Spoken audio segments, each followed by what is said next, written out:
허환구의 라디오 오늘. 여러분 안녕하십니까, 허환구입니다. 오늘부터 만 5세에서 만 11세 사이 소아를 대상으로 한 코로나19 예방접종이 시작됐습니다. 만 나이 기준입니다. 그러니까 2017년생 가운데 생일이 지난 아동부터 2010년생 생일이 지나지 않은 아동까지가 대상이 되겠습니다. 그런데 이 안전성, 부작용에 대한 우려 때문일까요? 아직 예약률은 낮은 상황이라는데요. 전문가들은 잘못 알려진 의료 정보나 공포 때문에 과한 걱정은 안 해도 될 것 같다고 합니다. 한편 미국 월스트리트 저널이 한국이 코로나19 감염증 대유행 팬데믹에서 풍토병으로 되는 엔데믹으로 옮겨지는 첫 국가가 될 수 있다는 전망을 보도했습니다. 그 근거로 성인 백신 접종률이 높다는 점을 들었죠. 여전히 신규 확진자 30만을 넘고는 있지만 전망이 밝다는 점은 그나마 다행입니다. 3월 31일 목요일 라디오 오늘 광고 듣고 시작합니다. 축하합니다. 한국자동차 전문기자협회와 한국자동차기자협회 선정 올해의 픽업, 올해의 유틸리티 렉스턴 스포츠. 지금 이관왕 기념 이벤트를 소개합니다. 1년간 월 1만 원만 납입하는 초기 부담 제로 할부부터 기존 스포츠 고객 재구매 시 추가 특별 지원까지. 뉴 렉스턴 스포츠 3월 쌍용자동차 전시장에서. 나는 지금 하이컨트리에 있다. 트래버스다운 스케일, 동급 최대 5.2m 전장, 압도적인 실내 공간, 안전까지 생각한 디테일. 어댑티브 크루즈 컨트롤. 리브 슈퍼, 리브 하이, 슈퍼 SUV 트래버스 하이컨트리. Chevrolet, find new roads. 네, 라디오 오늘 목요일 순서 시작합니다. 일부 과거 정치사에서부터 현재 정치 현안까지 지역의 눈으로 바라보는 천용길의 정치 TMI, 뉴스민 천용길 편집장과 함께하겠고요. 2부 이슈 오늘에서는 청송군이 5년마다 이루어지는 국제 슬로시티 재인증 평가에서 3회 연속으로 인증에 성공했다네요. 잠시 후 청송군 최수도 관광정책과장 연결해서 함께 얘기 나눠보겠습니다. 이어서 이인철의 시사경제 참 좋은 경제연구소 이인철 소장과 함께하겠습니다. 라디오 오늘 생방송 놓치신 분들은 유튜브로도 다시 들으실 수 있습니다. 많은 애청 바랍니다.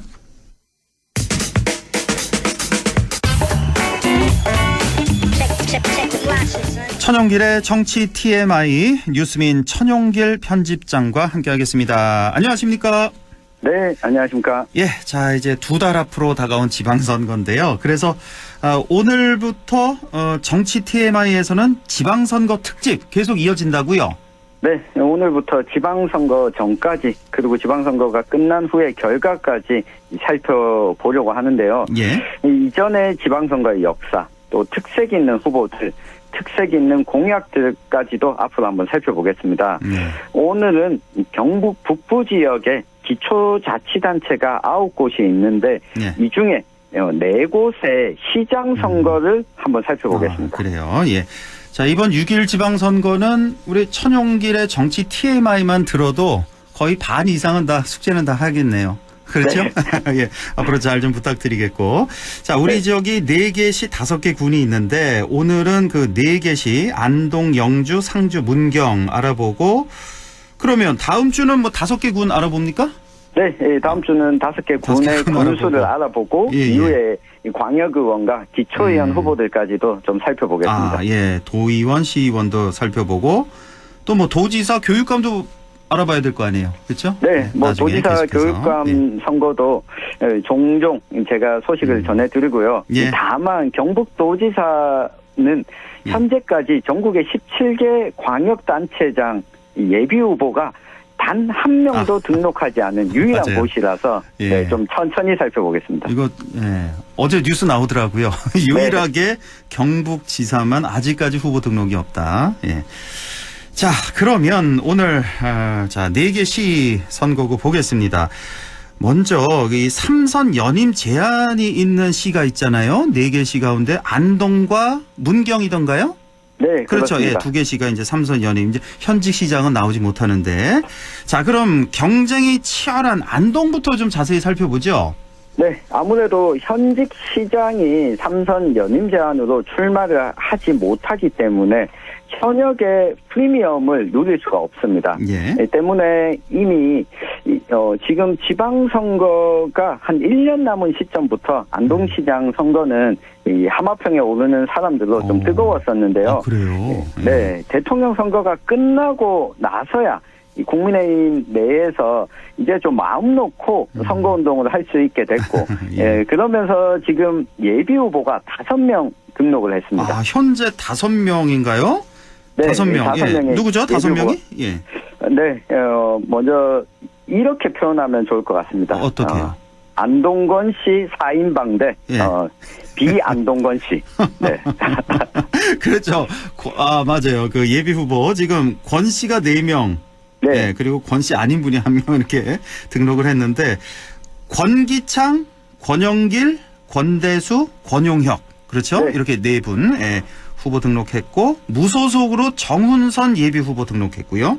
맞습니다. 예, 이렇게 현재까지 5명입니다. 예. 네, 아무래도 이 국민의힘의 공천장을 받는 것이 경북 지역에서는 상당히 유리한 고지를 점한다라고 볼 수 있기 때문에 예. 이 국민의힘 소속의 이 4명의 후보가 지금 예비 후보로 등록을 했습니다. 예. 이 공기창 예비 후보는 지난 4년 전 안동시장 선거에서도 출마를 했었는데요. 그 당시에 국민의힘 후보로 나왔죠.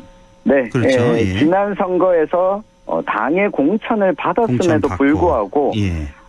3위로 낙선을 했거든요. 아, 그 당시 3위였나요? 예. 네. 예. 예. 현역인 권영세 안동시장은 물론 2, 3걸 더불어민주당 후보에게도 그렇죠. 좀 밀리면서 예. 예. 당시에 이 본선 경쟁력에 있어서 조금 부족한 것 아니냐 이런 비판도 여전히 현재까지도 나오고 있는데요. 예. 그렇지만 여론조사에서는 오랫동안 이 안동시장 선거를 준비해 왔던 만큼 이 선두권을 또 형성하고 있어서 예. 공천을 받고도 낙선했다라고 하는 점을 어떻게 극복하느냐가 과제가 될 것으로 보입니다. 그러니까 권기창 후보 같은 경우는 약점이 그거군요. 지난 선거. 지난 네. 선거에서 국민의힘 공천을 받았음에도 3위로 낙선했다는 거. 하지만 그렇습니다. 현재는 그 여론조사 상당히 앞서가는 걸로 나오고 있죠. 네, 맞습니다. 그렇죠? 예. 역대 국민의힘 계열 정당에서 정당이 공천을 하고도 낙선했던 후보를 2번에 걸쳐서 공천을 한 적도 있었거든요. 아, 그래요? 때문에 이 본인이 안동시에 대한 비전을 얼마나 보이는가, 그리고 시민들의 여론을 예. 얼마나 등에 업는가, 이 부분을 잘 극복을 한다면 예. 이 공천도 한 번 낙선했다고 해서 불가능하지는 않아 보이고요. 그렇죠. 예. 네, 이 안동시장 선거는 이 공직자 출신들이 상당히 많이 도전을 또 하고 있습니다. 예. 네, 또 다른 후보가 경상북도의 복지건강국장을 지냈던 권영길 예비 후보가 이 도전장을 냈는데요. 예. 이 권영길 예비 후보는 한 1년 전부터 사실상 안동시장 선거에 뛰어들 것을 좀 밝히면서 이 밑바닥을 다져오는 행보를 보였는데 이 코로나19 시기에 좀 의욕이 앞섰던 터라 이 집단에 모임을 했다라고 하는 걸로 한 차례 좀 논란이 됐던 적도 있었습니다. 아, 그래요? 예. 네.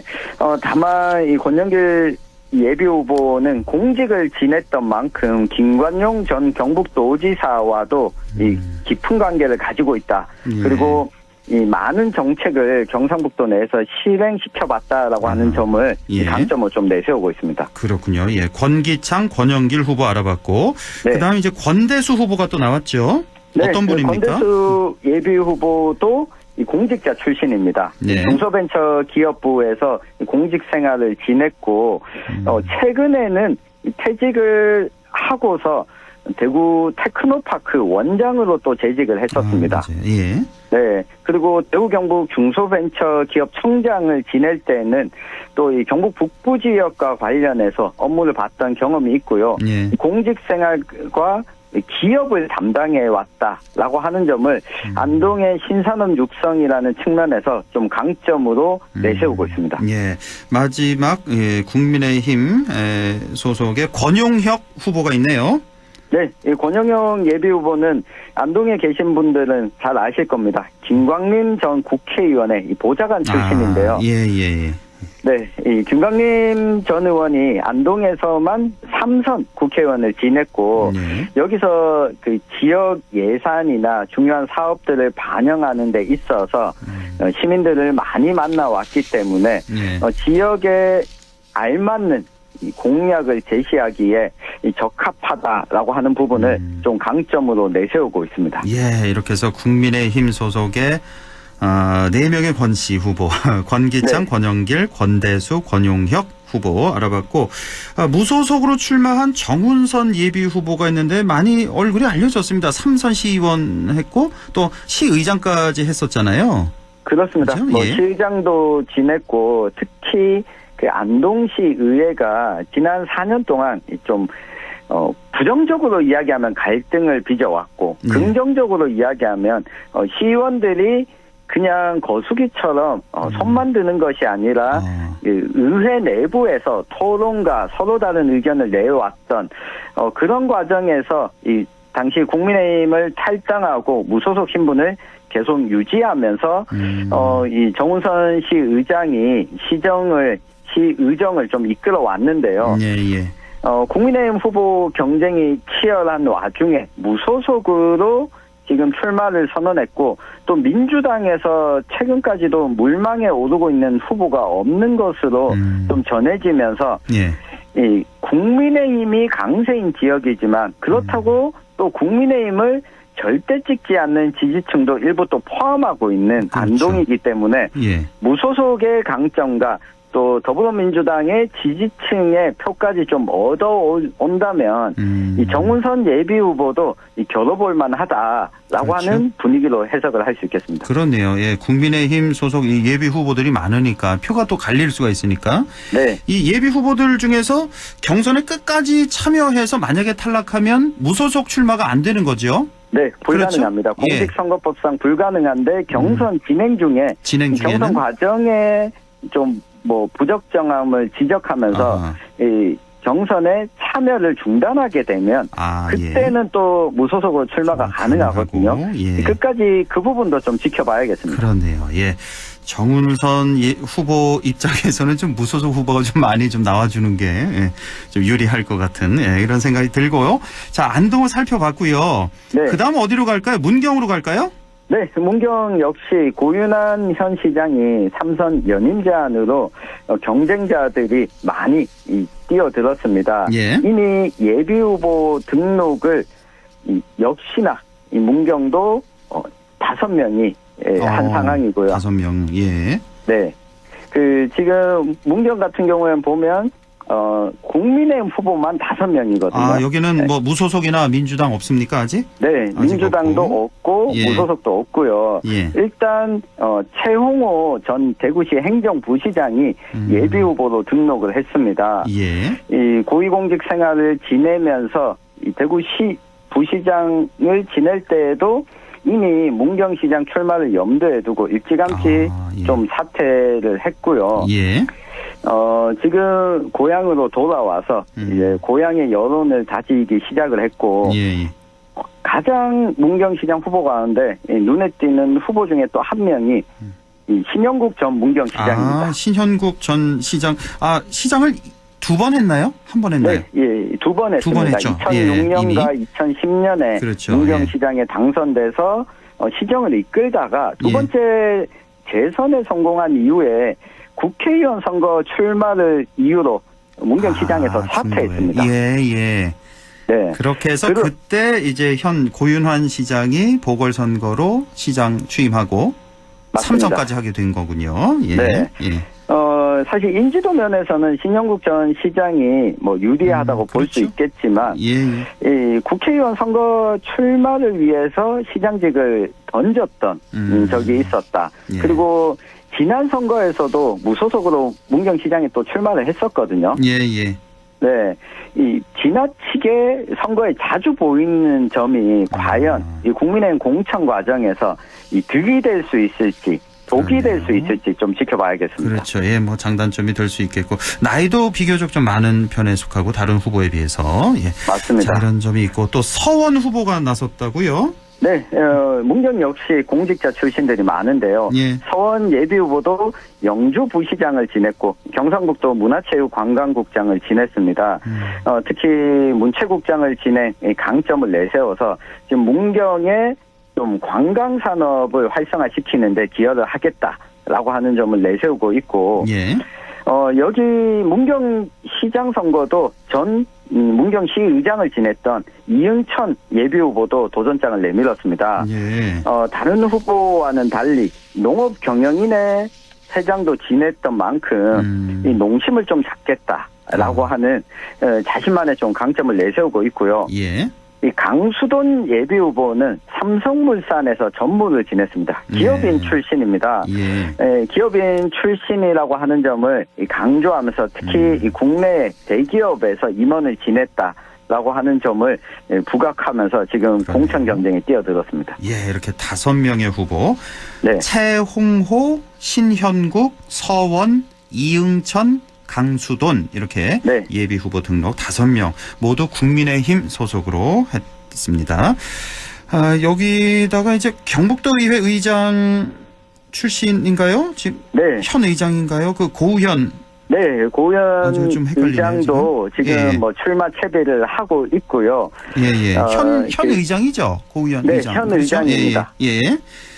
출마 의사 뭐 거의 굳혔다는 뭐 이렇게 소식까지도 제가 얼핏 들었는데 아직까지는 출마 선언을 하지 않은 상태. 자, 문경 알아봤고 다음은 상주로 가볼까요? 상주. 네, 현재 상주. 강영석 시장이 있는 상주. 예. 그렇습니다. 이 상주시장도 이 국민의힘 예비후보만 3명 지금 등록을 한 상황입니다. 예. 이 강영석 상주시장은 이 보궐선거로 당선됐고 본인이 현직에서 누릴 수 있는 프리미엄을 다 누리고 예. 사실 예비후보를 등록하고 공천 경쟁에 뛰어들 것으로 보이고요. 나오는 건 확실하죠? 강영석 뭐 시장. 대선 도전은 이미 뭐 시사를 했고 그렇죠. 이 다만 예비후보에 등록을 하게 되면 시장직의 직무가 정지되기 때문에 그렇죠. 이 빨리 예비후보에 굳이 등록할 이유가 없어서 그렇죠. 예. 아직까지 등록을 안 한 상황이고 예. 이 박주석 예비후보 윤희영 이 전 영덕 부군수가 예비후보로 등록을 했고 예. 현 정재현 상주시 의장도 예비후보로 등록을 했습니다. 예. 이렇게 3명인가요? 국민의힘 소속으로 해서. 네, 국민의힘 소속 예비후보가 3명인데 강영석 시장도 국민의힘 소속이기 때문에 그래요? 예. 지금 뭐 4명의 예비 후보가 이 국민의힘에서 경쟁을 할 것으로 보입니다. 그렇군요. 예, 상주는 이 4명의 다툼, 누가 공천을 받느냐 그 싸움이 될 것 같고 마지막으로 지금 장욱현 시장이 있는 영주시장도 좀 살펴보죠. 네, 장욱현 영주시장도 첫 영주에서 3선 시장이 되겠다. 3선 출마를 선언을 했고 예. 아직까지는 예비후보 등록은 하지 않았습니다. 예. 이 국민의힘 소속의 이 박남서, 이윤영, 강경원 예비후보가 현재 등록을 한 상황이고요. 예. 영주의 경우에는 이력이 좀 다채롭습니다. 이 영주시 의장을 지낸 박남서 예비후보는 예. 기업가 출신이고 또 강경원 예비후보는 검사 출신이고 그래요? 정신과 의사인 이윤영 예비후보는 한국철학 전문가이면서 의사 직을 지내고 그러네요. 있어서 예. 좀 다양한 경쟁, 다양한 공약들을 좀 살펴볼 수 있겠습니다. 기업가 출신, 검사 출신, 의사 출신 네. 이렇게 3명이 예비 후보 등록을 했군요. 네. 여기도 뭐 역시 국민의힘 소속 3명 그렇죠? 네. 지금 쭉 말씀을 해주셨는데 안동만 정운선 예비 후보가 이제 무소속이고 나머지는 모두 다 국민의힘 소속이네요. 네, 그렇습니다. 아무래도 국민의힘 공천장을 받는 것이 유리하다고 판단해서 예. 일단 무소속 출마보다는 국민의힘 경선을 한번 지켜보는 것 같고요. 예. 게다가 이 대통령 선거를 승리한 이유기 때문에 더더욱 이 국민의힘 경선이 더 치열할 것으로 보이고 그렇다고 더불어민주당 후보가 없을 것이냐 뭐 그렇진 않을 것으로 보입니다. 그래요. 예. 네, 더불어민주당은 지금 공천관리 심사 과정을 진행 중이기 때문에 좀 후보들을 발굴한 이후에 4월 중순이나 4월 말경쯤부터 이 후보들이 본격적으로 좀 선거에 뛰어들지 않을까 이렇게 관측이 되고 있습니다. 그렇죠. 뭐 우리 영남에서 민주당 후보도 많이 나와야 되고요. 경쟁력 있는 네. 후보가. 네. 반대로 또 호남에서도 너무 민주당 일색 이거 안 됩니다. 예, 국민의힘 맞습니다. 후보가 좀 나와서 경쟁도 해주고 이래 또 우리 정치 발전이 될 텐데 말이죠. 예. 네. 자, 오늘 첫 시간 가져봤습니다. 내용 좋은데요? 예. 정 기자님. 앞으로 조금 더 알차게 준비해서 예. 이 공약들도 좀 상세하게 예. 특별한 공약들 좀 맞춤형으로 알려드리도록 하겠습니다. 그렇죠. 앞으로 시간이 한 8주 정도 있으니까요. 그렇죠? 예. 네. 알겠습니다. 그럼 다음 주에 또 뵙겠습니다. 고맙습니다. 고맙습니다. 예. 지금까지 천용길의 정치 TMI 뉴스민 천용길 편집장과 함께했습니다. 라디오 오늘 잠시 후 2부에서 뵙겠습니다.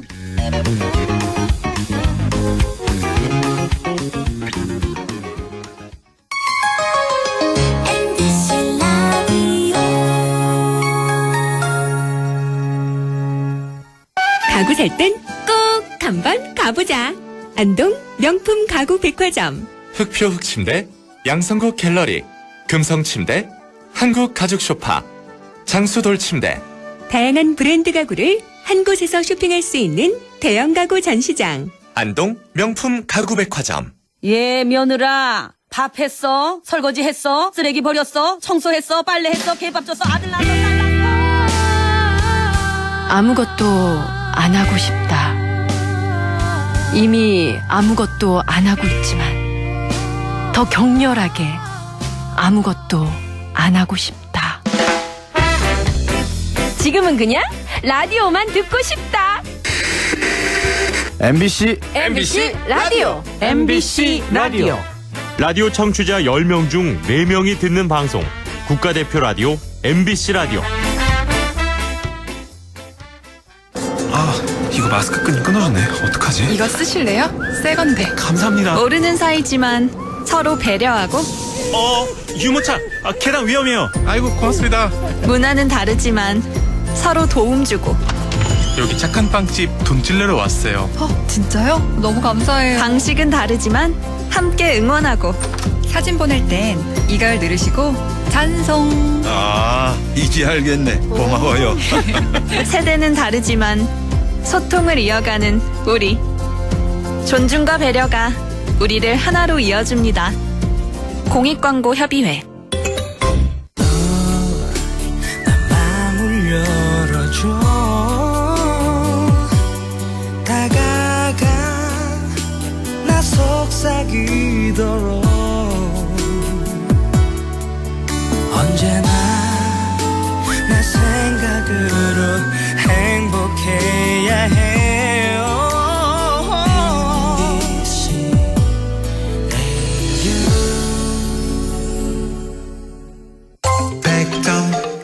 MBC 라디오. 네, 6시 28분 16초 지나고 있습니다. 라디오 오늘 2부 이슈 오늘 시작하죠. 최근 청송군이 5년마다 이루어지는 국제 슬로시티 인증평가에서 재인증에 성공했습니다. 이번으로 3회 연속 인증인데요. 그동안 청송군은 슬로시티 조성을 위해서 어떤 노력을 기울여 왔을까요? 청송군 최수도 관광정책과장 연결해서 얘기 나눠보겠습니다. 최수도 과장님 안녕하십니까? 네, 안녕하십니까. 최수도입니다. 예, 오랜만입니다, 과장님. 예, 그렇습니다. 예. 지난 코로나 2년 우리 관광객 청송도 많이 줄었죠? 어땠습니까? 지난 2년 동안에. 그렇습니다. 그렇죠. 청송뿐만 아니고 대한민국 공통 현상인 것 같습니다. 저희 청송군도 예외 없이 관광객이 조금 많이 준 것 같습니다. 관광정책과장을 역임하고 계신데 이제 슬슬 기지개 켜셔야 되겠네요. 코로나도 이제 그렇습니다. 잠잠해질 테고 앞으로는. 자, 국제 슬로시티 재인증 평가 받았다는 소식 오늘 알아볼 텐데 3회 연속으로 받으셨어요. 그래서 이제 2026년까지 슬로시티 자격을 유지하게 되신 건데, 자, 이 슬로시티 재인증은 이거 어떻게 이루어지는 겁니까? 네, 슬로시티는 최초 인증일로부터 매 5년마다 국제 슬로시티 연맹의 평가를 받게 됩니다. 5년마다. 예. 평가는 에너지 및 환경 정책, 생활환경 인프라 정책, 도시 삶의 질 정책 등 7개 분야 72개 항목에 대한 서면 평가와 현장 평가로 이루어지는데요. 인정 기간 동안 슬로시티 철학에 얼마나 부합하는 정책을 추진해 왔는지와 그 성과를 평가해 재인정 여부를 결정받게 됩니다. 아, 그래요. 예. 이게 절대 쉬운 게 아니죠? 이 인증받는다는 게. 네, 그렇습니다. 그렇죠. 예, 5년마다 이렇게 받는데 3회 연속으로 청송이 받았습니다. 예. 우리나라에 혹시 이 슬로시티 인증받은 도시가 몇 개 정도나 됩니까? 우리나라에는 16개 지자체가 지금 인정받아 있습니다. 16개 지자체. 그중에 이제 청송이 3회 연속을 받은 건데 혹시 잘 모르시는 분들 위해서 슬로시티가 무엇인지 설명을 좀 해 주시죠. 예. 슬로시티는 1986년 맥도날드와 같은 패스트푸드에 반대해 이탈리아의 전통 음식을 지키고자 시작된 슬로푸드 운동을 도시 삶 전체로 확대한 개념으로 유유자적한 도시, 풍요로운 마을 뜻합니다. 예. 편리함과 빠름이 중시되는 현대사회에서 느림의 미학을 기반으로 전통과 문화, 그리고 자연을 보존하면서 인류의 지속적인 발전과 행복을 추구하는 것이 슬로시티라고 합니다. 아, 그렇군요. 처음에는 이제 먹는 운동이었군요. 예. 패스트푸드 운동 패스트푸드에 반대해서 슬로푸드 운동을 했는데 이게 이제 도시 삶 전체로 확대된 개념 슬로시티가 예. 되겠습니다. 유유자적한 도시, 풍요로운 마을을 뜻하는 슬로시티인데 자, 이번에 이제 3회 연속 인증을 받으셨는데 청송군이 그 의미와 가치는 어떻게 우리가 생각할 수 있을까요? 예. 우리 청송군의 3회 연속 국제 슬로시티 인증은 바쁜 일상에 쫓겨 쉼이 필요한 도시민들이 청정 자연 속에서 천천히 느끼며 쉬어갈 수 있는 슬로시티로서의 최적지임을 다시 한번 알리게 된 것에 큰 의미가 있으며 무엇보다도 청송이 슬로시티와 유네스코 세계지질공원이라는 세계적인 브랜드를 가진 글로벌한 관광도시로서의 가치를 재입증하지 않았나 생각합니다. 그렇네요. 예, 이 코로나 시대에 또 아주 가장 잘 어울리는 그런 관광지가 아닐까 싶습니다. 자, 어떻습니까? 이 슬로시티 선정 이후에 지난 10년간 청송군을 찾는 관광객 실제로 좀 증가했나요? 성과가 어떻습니까? 네, 슬로시티로 선정된 이후 훼손되지 않은 청정자연을 온전히 느낄 수 있는 국립공원 중앙산을 비롯해 전통과 문화가 살아 숨쉬는 고택마을인 덕천마을 등 청송 슬로시티를 느끼고 즐길 수 있는 여러 곳에 많은 관광객들이 찾아주셨고 군 전체 관광객 수도 해마다 꾸준히 증가해 왔습니다. 근래 코로나19로 인해 관광 수요가 많이 위축되긴 했지만 앞으로 일상으로 회복이 시작되면 다시금 많은 관광객들이 청송 국제 슬로시티를 찾아주실 것으로 기대됩니다. 그럼요. 예, 그렇게 될 겁니다. 청송군의 그동안 슬로시티로서의 그 다양한 정책과 사업을 펼쳐온 걸로 알고 있는데요. 네. 그동안 어떤 노력들을 펼쳐왔는지요? 네. 저희 청송은 연경 꿀떡 공장이 하나도 없는 청정도시 산소카페 청송군은 그간 슬로시티 철학에 부합하는 자연 친화적인 관광 정책들을 적극적으로 추진해 왔습니다. 예를 들자면 관내 17개 민간단체가 직접 참여하여 바꾼 전국 최대 규모의 101호 단지인 산소카페 청송정원 조성을 비롯해 유네스코 세계지질공원을 활용한 교육관광 활성화, 유유자적 걷는길, 외식어선길과 솔로리 느림복길 조성 등 무분별한 개발이 아닌 자연 보존에 주안점을 두고 관광 활성화를 위해 노력해왔습니다. 예, 앞으로 슬로시티 청송을 위해서 펼쳐나갈 또 다른 계획은 무엇인지요? 네, 개성 있는 지역 문화는 세계에서도 통한다는 인식 아래 청송의 풍부한 산림자원과 청정자원을 활용하여 참박체험이나 산림욕 등 산림자원과 관련된 프로그램 개발을 통해 국내 유일한 산촌형 슬로시티라는 청송만의 차별화된 슬로시티 모델을 구축해 나갈 계획입니다. 예. 최근 2년 동안 코로나로 인해서 관광산업 전국적으로 다 많이 위축이 됐는데 올해 이제 청송군의 관광 정책 방향은 어떻게 됩니까? 네, 산소카페 청송군의 맑고 깨끗한 청정 자연과 유서 깊은 전통문화, 참신하고 다양한 문화관광 콘텐츠를 융합하여 포스트 코로나에 대비 비대면 관광수에 부합하는 지역관광의 새로운 표준을 제시하고자 합니다. 예.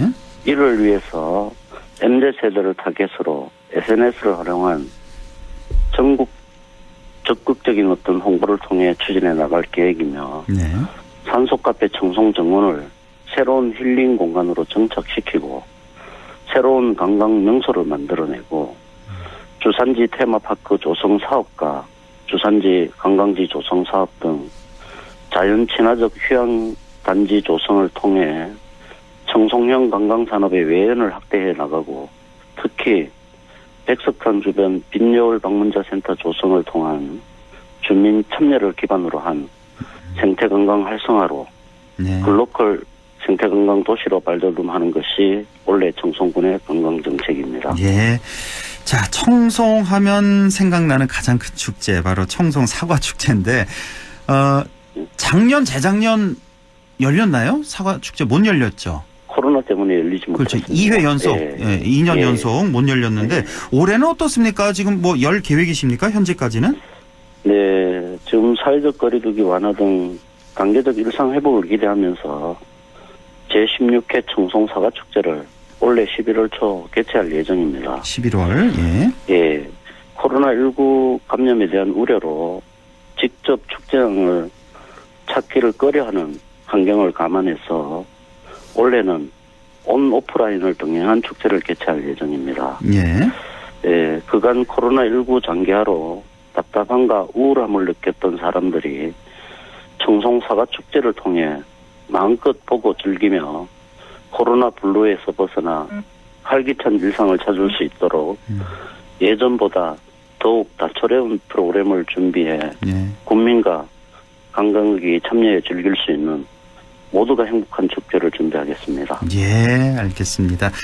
자, 산소카페 청송 슬로시티 3회 연속 인증됐다는 소식 오늘 알아봤습니다. 오늘 말씀 잘 들었습니다. 고맙습니다. 예, 감사합니다. 네, 지금까지 청송군 관광정책과의 최수도 과장이었습니다. 라디오 오늘에서는 청취자 여러분의 참여를 기다리고 있습니다. 우리 지역에서 발생한 사건 사고 소식이나 함께 토론하고 싶은 내용을 안동 MBC 홈페이지 라디오 오늘 게시판에 올려주시기 바랍니다. 전화와 문자 참여도 하실 수 있습니다. 전화는 851국에 7191번, 문자는 샵 0913번으로 보내주시면 됩니다. 문자는 단문 50원, 장문 100원의 정보 이용료가 있습니다. 여러분의 많은 참여 바랍니다.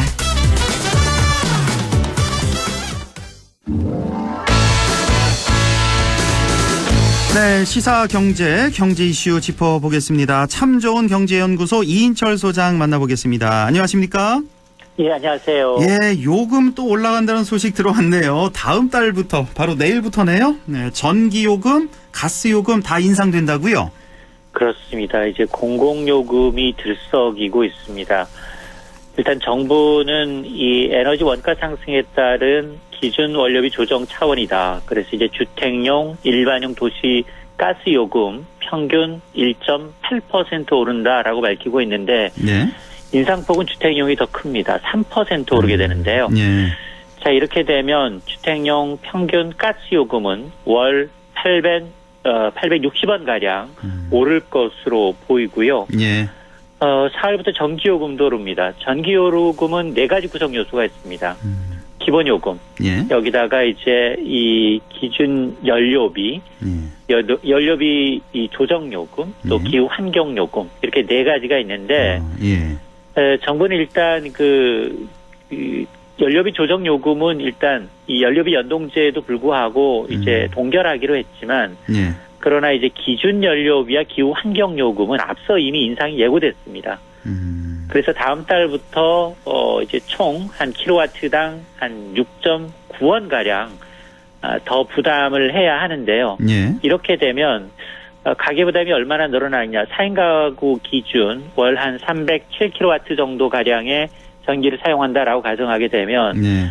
한 달에 가정이 부담해야 되는 요금은 2,120원 꼴이 될 것으로 보이는데요. 예. 이게 사실 전기요금, 가스요금, 이 공공요금이라는 게 다른 물가에 미치는 파장이 워낙이나 이제 좀 커서 그렇죠. 예.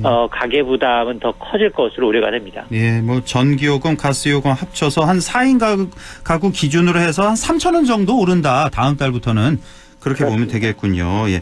근데 한편에서 이 전기요금을 두고 이게 뭐 사실상 동결 아니냐 이런 얘기도 있습니다. 조금 전에 말씀하셨지만 그 연료비 연동제라는 거 있잖아요. 뭐 연료비에 따라서 뭐 이게 올라가면 전기료 요금도 더 올리고 내려가면 내리고. 근데 이게 작년부터 시행했죠. 이 연료비 연동제. 근데 거의 뭐 안 올렸다면서요. 지금까지. 그렇습니다. 예, 아무래도 연료비 연동제 취지는 이게 예. 우리가 에너지는 대부분 전량 수입하다 보니까 예. 국제 시세에 맞춰서 원가에 맞춰서 좀 반영하자라는 겁니다. 예. 당연히 이제 원가가 올라가면 자연스럽게 반영하는 게 맞는데 그러나 이제 어떤 정치적인 논리에 의해서 아니면 이제 물가 안정 차원에서 정부가 채 인상을 반영하지 않아 왔습니다. 예. 그게 이제 올해도 마찬가지로 2분기 전기요금의 연료비 연동 요인 충분히 이제 국제유가가 $100 이상 넘어가면서 반영 요인은 충분하지만 그러나 이제 물가 안정이라는 이제 목표 아래 일단은 이제 동결이 된 겁니다. 뭐 물가 안정을 위해서. 이렇게 되다 보니까 이제 한전 같은 경우는 이제 뭐 만성 적자 기업 아니겠습니까? 그래서 올해 같은 경우도 뭐 적자가 뭐 한 20조 정도, 영업 적자가 예상이 된다. 뭐 이런 얘기도 있던데 한전도 이거 발전 사업자로부터 전기 사들여서 이렇게 공급해 주는 거잖아요.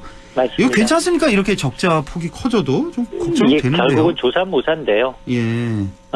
지금 우리 가정이 현 세대가 이제 전기요금 동결의 이익을 누리지만 그러나 결국 이제 한전에 쌓인 적자는 국민의 혈세가 투입돼야 되는데 타이밍의 문제라는 겁니다. 예. 이렇게 되면 미래 세대의 이제 부담이 더 커질 수밖에 없는데요. 그렇군요. 사실 한전은 발전 자회사로부터 지금 킬로와트당 거의 한 200원 가까이 주고 사오고 있는데 그러나 지금 판매 가격은 반토막입니다.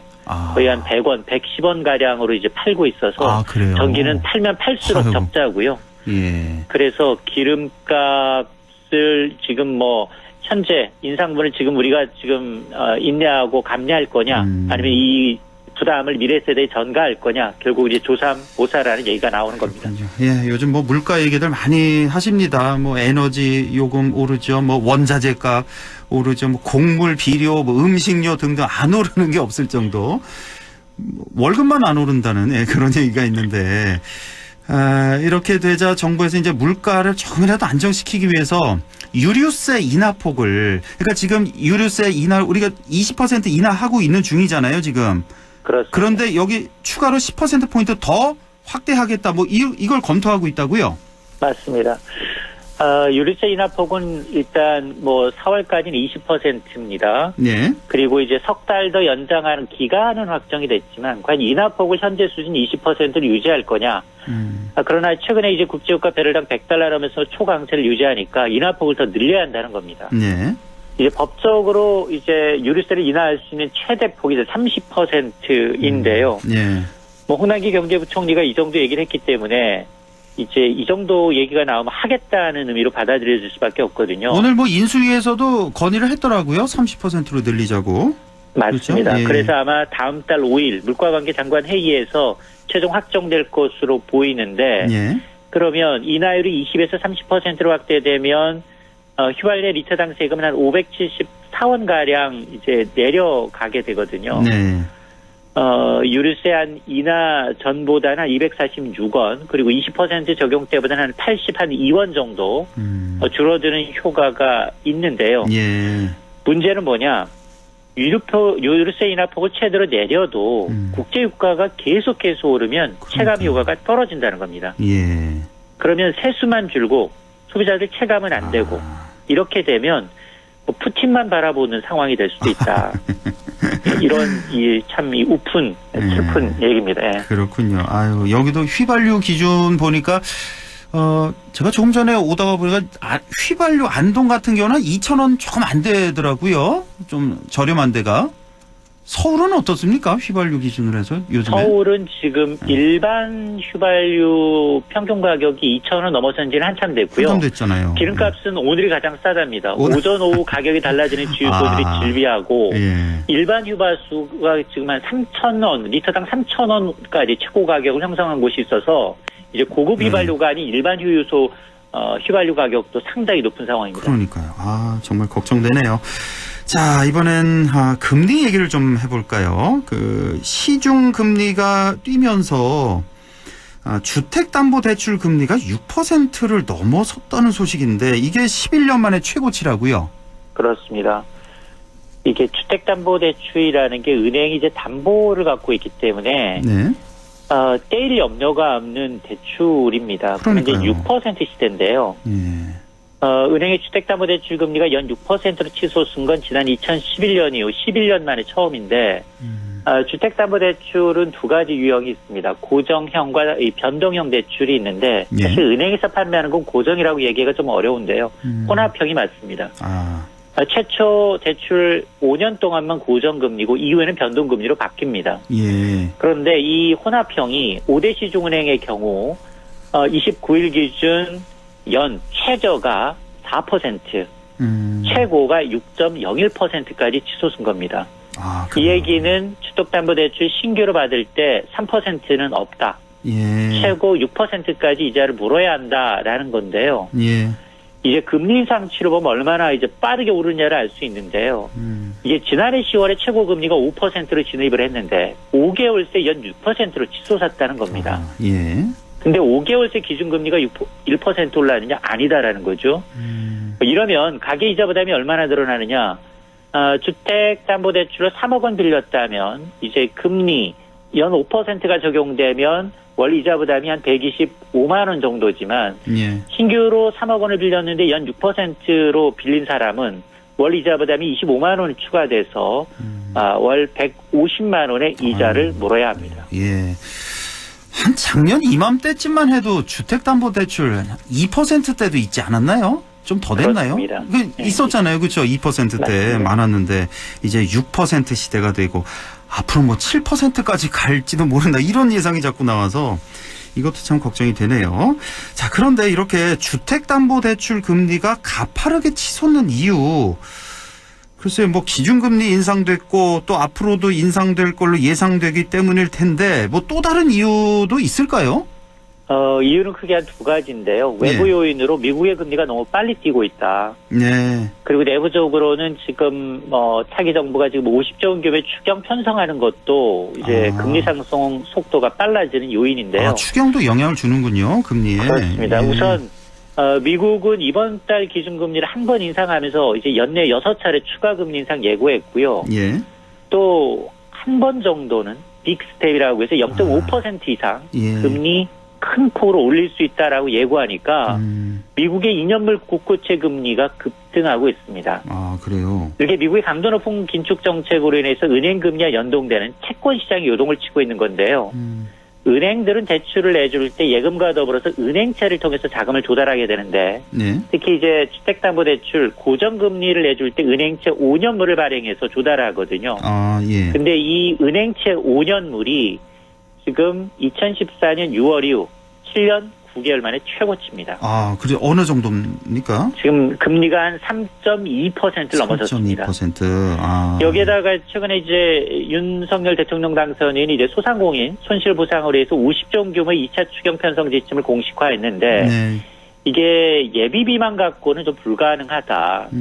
어차피 이제 적자 국채 우려가 커지다 보니까 굉장히 안정적이었던 우리나라의 이제 국채 금리까지 뛰고 있습니다. 수요는 그대로인데 공급이 늘어나니까 이자를 그만큼 더 줘야 한다라는 의미입니다. 그렇군요. 채권 금리 올라가고 또 추경 편성에 이렇게 해서 이제 주택담보대출 금리가 치솟고 있는 거군요. 그러니까 은행 채권 정치권 5년물 3.2% 정도를 발행을 해서 그 돈으로 이제 우리에게 주택담보대출 5.2% 이렇게 대출을 해주는 거군요. 거기서 이제 2% 예대마진 은행들이 남기고. 자, 이런 상황에서 미국에서는요, 이런 뉴스 많이 나오던데, 뭐 장단기 국채금리 역전 현상이다, 이 얘기 많이 나오는데요. 아무래도 장기 금리가 단기 금리보다는 높아야 정상인 거죠. 돈을 뭐 맞습니다. 오랫동안 맡기니까요. 이게 이제 반대로 됐다는 얘기죠. 맞습니다.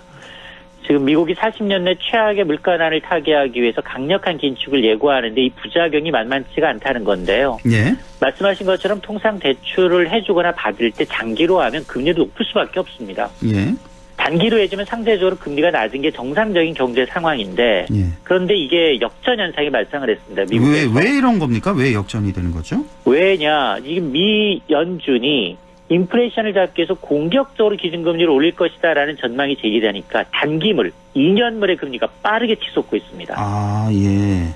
그런데 10년물, 장기물의 경우에는 야, 이렇게 미국이 급하게 금리 올리면 이제 경기 침체 나올 거야.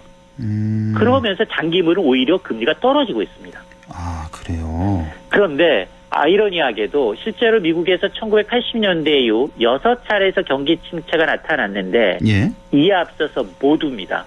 장단기 금리 역전 현상이 미리 나타났다는 겁니다. 예, 그렇습니까? 예. 그래서 이제 미국에서는 이제 상당히 좋지 않은 시그널로 해석을 하고 있는데요. 예. 물론 뭐 일부에서는 아직 경기 침체를 판단하기 좀 이르다라고 얘기하고 있습니다만 어쨌든 연준이 현재 이 경기 침체 신호가 가시화될 경우 통화 긴축의 어떤 속도를 다시 조절할 좀 고심하지 않을 수 없는 상황입니다. 그렇군요. 장단기 국채금리 역전 현상이 있다.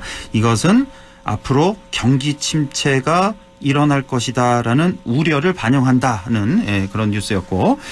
자, 코로나 대유행으로 대면 서비스업이 타격을 받으면서 실물 경기가 2달 연속으로 주춤하고 있다고요? 그렇습니다. 이 경기가 위축되고 있다는 시그널입니다.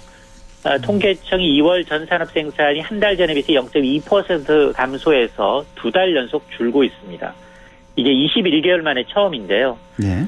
분야별로 보니까 반도체, 전자부품은 뭐 수출 때문에 광공업 생산은 한 달 전에 비해서 0.6% 늘었지만 이 오미크론 변이 바이러스 확산으로 해서 대면 서비스 업종, 음식 숙박업, 예술, 스포츠, 여가 서비스업의 경우는 여전히 지금 좋지가 않습니다. 네. 문제는 향후 경기인데요. 향후 경기를 예측할 수 있는 이 선행지수 종합 순환 변동치가 있는데 이게 지난해 7월 이후 8개월 연속 하락세입니다. 네. 통상 선행지수가 6개월 이상 하락하면 경기 순환 국면의 어떤 전환 신호로 시그널로 해석이 되는데 뭐 수출은 뭐 잘 되고 있다라고 하지만 그럼에도 불구하고 경기 번곡점이 임박한 게 아니냐라는 의미로 받아들여지고 있습니다. 네, 오늘 여기까지 듣죠. 참 좋은 경제연구소 이인철 소장과 함께했습니다. 고맙습니다. 네, 고맙습니다.